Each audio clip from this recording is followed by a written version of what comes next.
Good evening, ladies and gentlemen, and welcome to another edition of TBR. And this evening we're doing a follow-up to a discussion we had a little over 2 years ago on critical thinking. And we have back with us this evening the retired history teacher and who used this stuff, as well as an author. And welcome back, Kevin. Wow, thanks. Appreciate it. It's Kevin O'Reilly, by the way. So Yeah, we've got to get that last name in there. Yeah. So last time we had this discussion, you were emphasizing how this is used in the classroom, specifically your classroom for teaching different aspects of history. And one of the things I got out of it was that the old history course that I went through was dates and times and names. And that's about it. So I understand it's a plan to say, okay, since we left Africa and started spreading around the world, what's happened? And a lot's happened. So to cover that thing in a couple of years of history classes, you don't get very deep. But I guess what you've been doing with this critical thinking is taking a particular subject and digging in deeper to what's going on, why did it go on, who did what to who, and did I get it right? Yeah, so the big point that you made there is the why. Why did it happen? So that's where people can have different interpretations. And what I want students to know is that there are different interpretations and that they have a role to play in deciding for themselves what they think. And then they can revise it when they get more evidence. Evidence is very important in all of this. Yeah. When historians find new evidence, then they reinterpret. Yeah. So, yeah. So the story seems to be pretty much permanent, but it's subject to change. Oh, yeah. History is basically interpretation. Yeah. So that means it's getting revised all the time. Yeah. And I went through one of your free lesson plans, the short version of the Armada. Which you like. Yeah. Yeah. Yeah. I read one of the books you used for reference, the Armada by Garrett Mattingly. And one of the things that comes out of it is, okay, I got an engineering background. So I read that thing from that perspective, and I came up with some different thoughts on it than you included in the lesson. Worksheets and they go along with it. Right. So, I mean, this is what I think is the kind of example that, excuse me, nothing is set in concrete. Right. It's subject to interpretation, and the interpretation, to a great extent, we talked about this a couple of years ago, depends on your background. Where do you come from? What do you understand? Right. Yeah, and if you take what you said and multiply that by 25 students in a classroom, you will get different points of view, even though the students are all the same age and they're from the same urban or suburban kind of. Yeah. But the more diversity you get in there, the more you'll get. Whoa, none of us thought of that, and that includes a teacher sometimes. Yeah. So this is making history more than just a dull recitation. It's trying to get people to think. Right. And I think one of the issues that I really want to discuss this evening is that in this day and age, we've got a lot more resources available. When I was going to school, the big deal was you go down to the library and look it up in the Encyclopedia Britannica, which was like 26 volumes on a shelf, kind of thing. And now, just Google it in. And the thing that I've noticed on Google is at the top it says AI interpretation. So that's the next wrinkle in the game. Right. Okay, so when we teach students, when I was teaching, to evaluate historical sources, I came up with some guidelines. Having a small number of guidelines, fewer than 5, is helpful Students may remember it. So we taught them at Hamilton Wenham, we taught them PROP. Is it a primary source? Does he have a reason to lie? Are there other sources supporting it? And is it public or private? But that doesn't work as well when you start thinking about online sources and Google and all that. So I came up with a different one to adapt to that, which is APPS. What's the background of the author and the motive of the author? Is there an author? A lot of stuff online doesn't have an author. What's the background of the publisher of this? Who's behind it? And then, is it peer-reviewed? Has anybody else looked at that? And are there sources? So those tend to help students to get through analyzing online sources. So I know you want to talk about like how this applies to today, but in the classroom I have one on my website on should we pull down the statues of Columbus? And a lot of people feel very strongly about this one way or the other. So I had 5 or 6 sources on this. They actually the lesson runs to 50 pages. It's a lot of sources there. But one of the sources is Epoch Times. Now, students, even you. So who the heck has ever heard of Epoch Times, right? And that's the point. What happens when you find a source that you really don't know the background?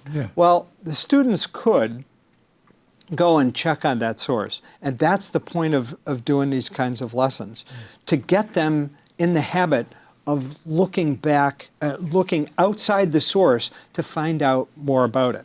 It turns out that Epoch Times is sponsored by the Chinese government. It's not the government, but a radical right-wing group in China. And I think that's helpful to know. So what I did there is put information about that source.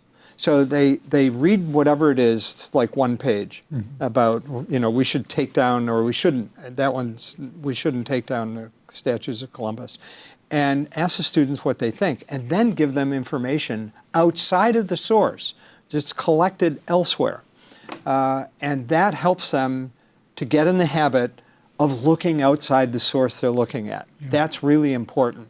So I think that's one method of what we're trying to do is transfer skills from history to what they read today. And this is adapted to this sort of fast-paced, overwhelming amount of information that we could have. If you ask students to, okay, I want you to look up, bring in some sources or some information on why the Americans won the American Revolution.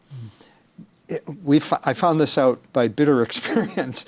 The students, most of the students went to Google the first one that doesn't, and some of them got like the first one, and they looked for YouTubes. They wanted to watch, not read. It was very discouraging.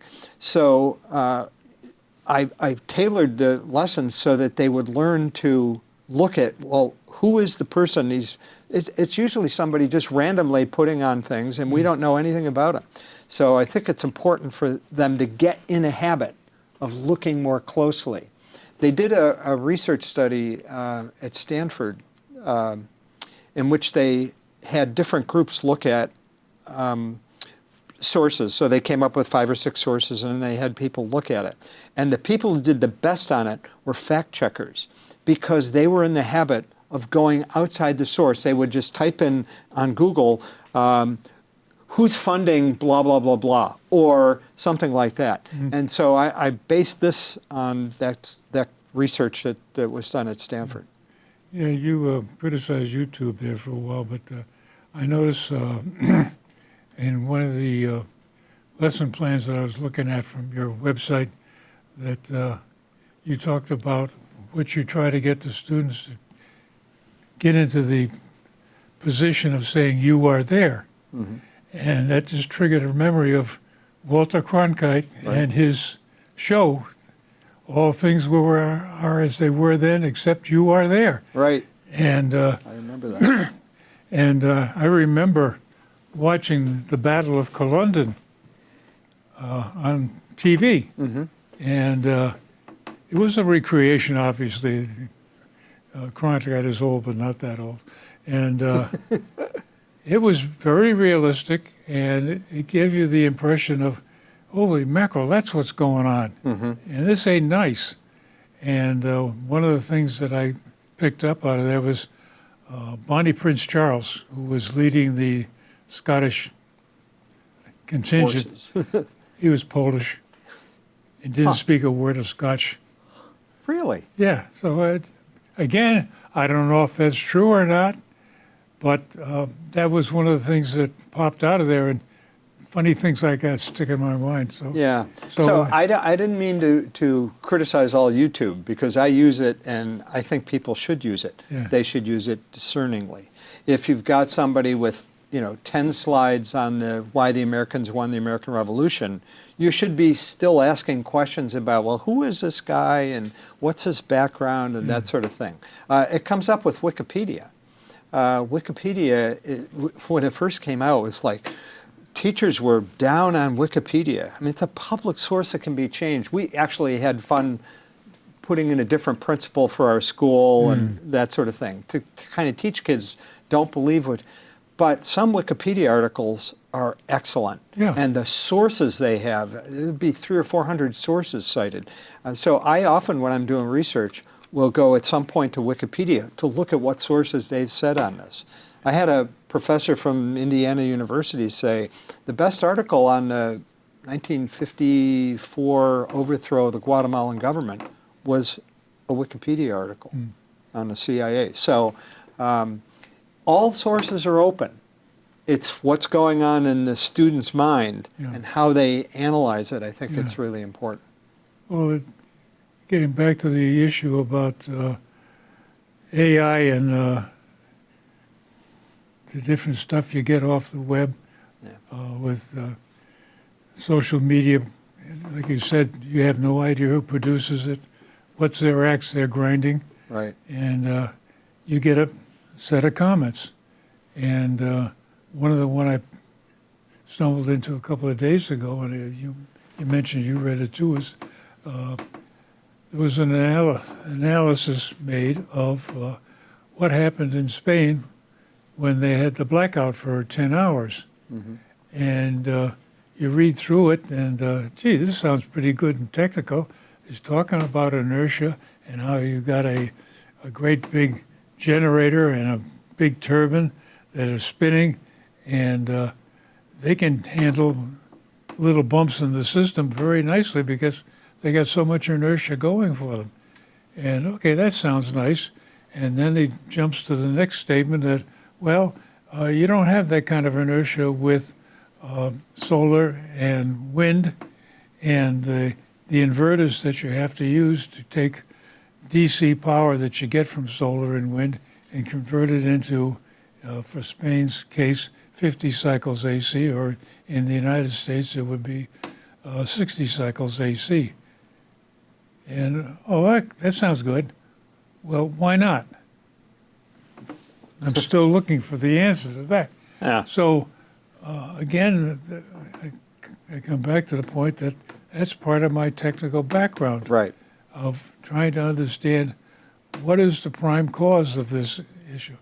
And that just leaves me cold when you get to some point like that and they just fell off the end of the cliff and there's That guy's an nothing there. economist, so he's not an engineer. I think that's a good point. So some researchers on critical thinking say it's content knowledge, depth of content knowledge that helps us to ask the right questions when we're doing that. Students don't have a lot of content knowledge. That's why they're in the course. So teaching them guidelines is the next best thing, and getting them interested in some project in depth might help them to see as an example of how some sources are off. And AI is certainly frightening everybody. It's frightening me. They can make anybody look and pair them up. I had a student that came to me she was doing a project on Margaret Sanger, which is very controversial. And it was actually a group. And the one student came to me and said, we found this picture of Margaret Sanger with Adolf Hitler. And it doesn't match anything else that we found. So I said, well, go down to the media lab at school and show them the photograph. So then she came back and she said, you know what? So, it doesn't look like, I used a magnifying glass, it doesn't look like the two sides, it looks like they're a little bit different in the background. Yeah. And it turned out it wasn't AI generated, but we're going to get more of that. Yeah. AI generated where Fake people are put news, together. yeah. Right. Yeah. So I think in that case, that student is going to be more resistant to those kinds of things. Like, wait, this doesn't sound right. Something's wrong here. Well, you come down to the point if somebody walks up to you and says, hey, man, I got this bridge to sell you.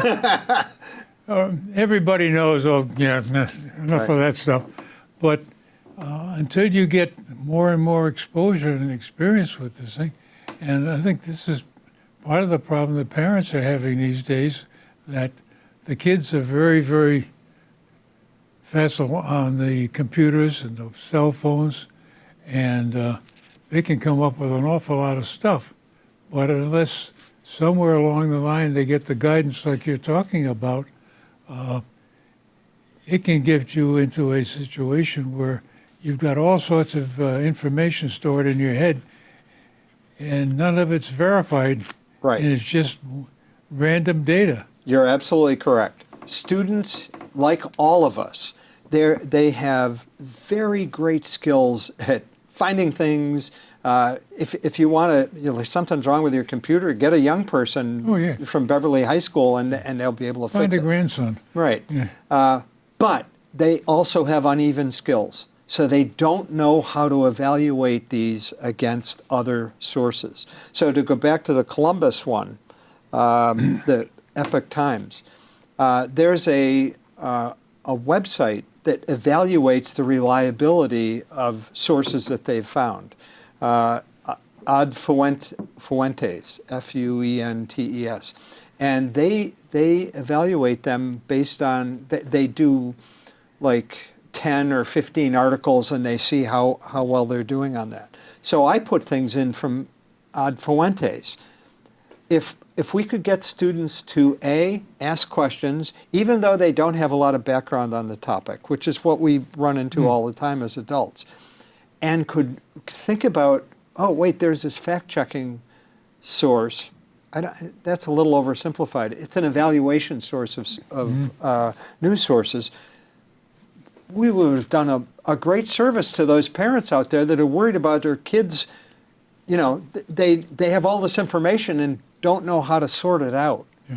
So I think you're absolutely correct. That is a really big area to where teachers can make a difference. Yeah, and I think keeps popping up in the public domain that right now there's a big move on in the United States to bring the jobs back.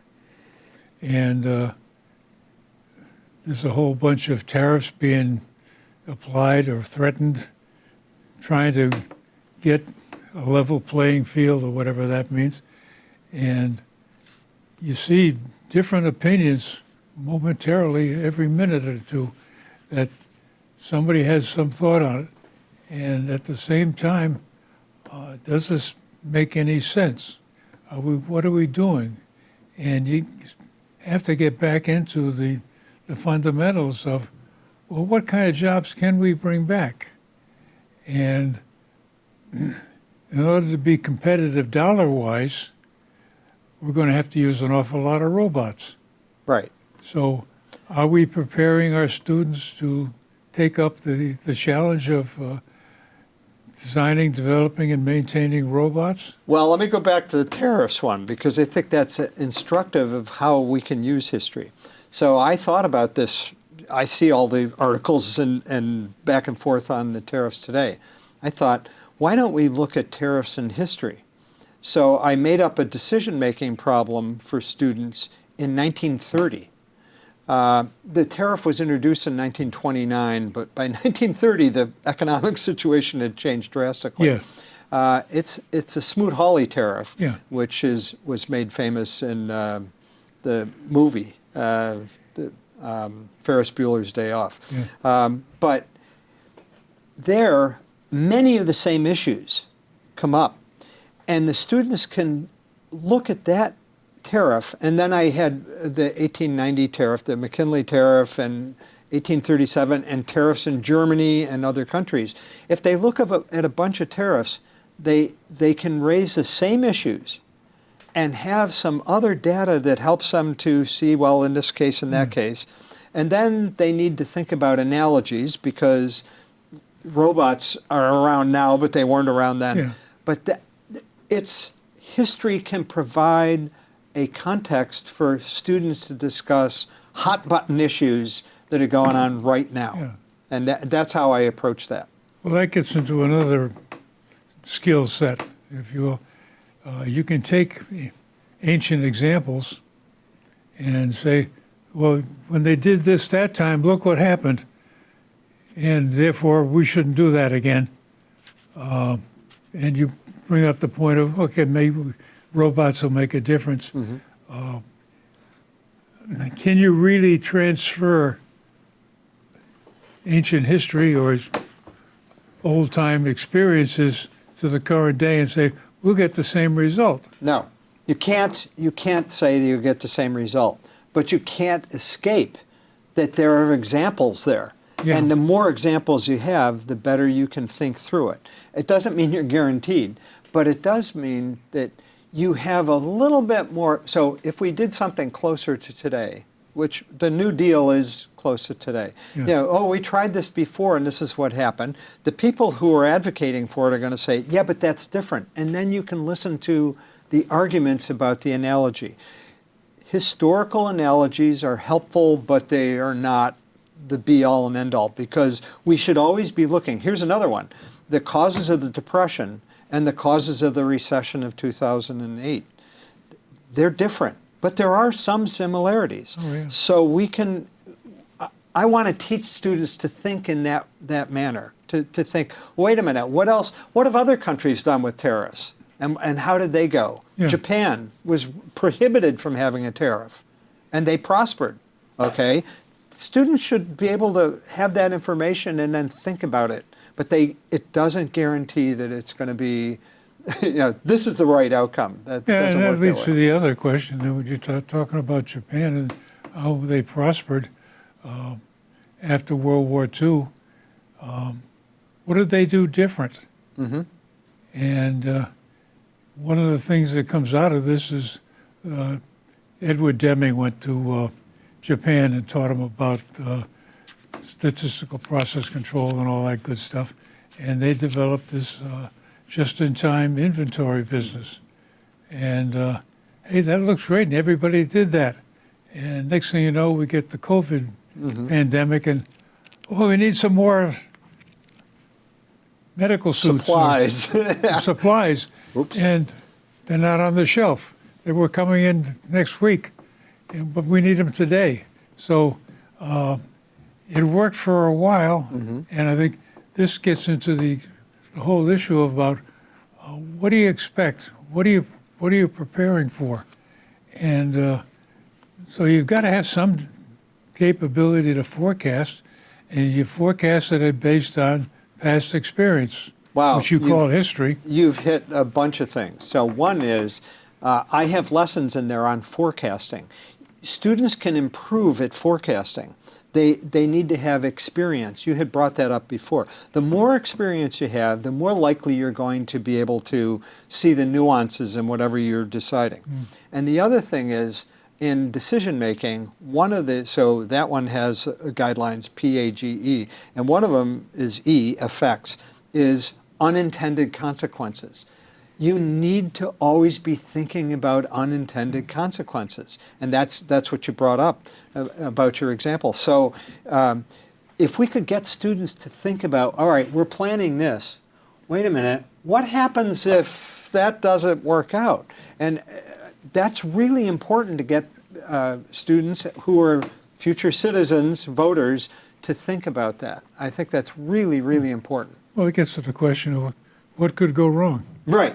And, and hopefully everything goes right, but Yeah. yeah, what could go wrong? And I think you go back to your lesson plan about the Armada, and you raised the questions about, well, what happens if they have a storm? What happens if, and unfortunately for the King of Spain, all the what ifs happened. They all happened in the wrong Yeah. way.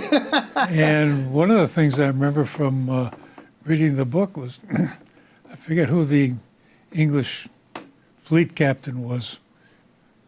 I don't know, He's, Dawkins or something. he was one of the pirates. Anyway, he had raided the Spanish coast like 2 years earlier and burned all the water barrels, just to be mean and nasty.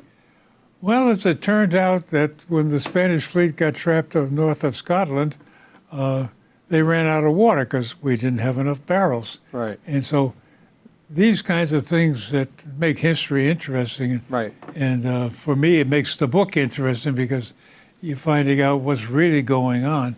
The students, by doing the decision making on the Armada, are learning all that interesting stuff that you got out of the book, or there's many books on this. Yeah, oh, yeah. But they're also having some experience about making decisions and finding out, oh no, I should have thought about that. That's how people learn to make better decisions. Yeah. So, they get both. They get the critical thinking and they get an interesting part of history, not names and dates, but wait, really? That's they ran out of water, or they never really could have meet up with the soldiers who were going to invade.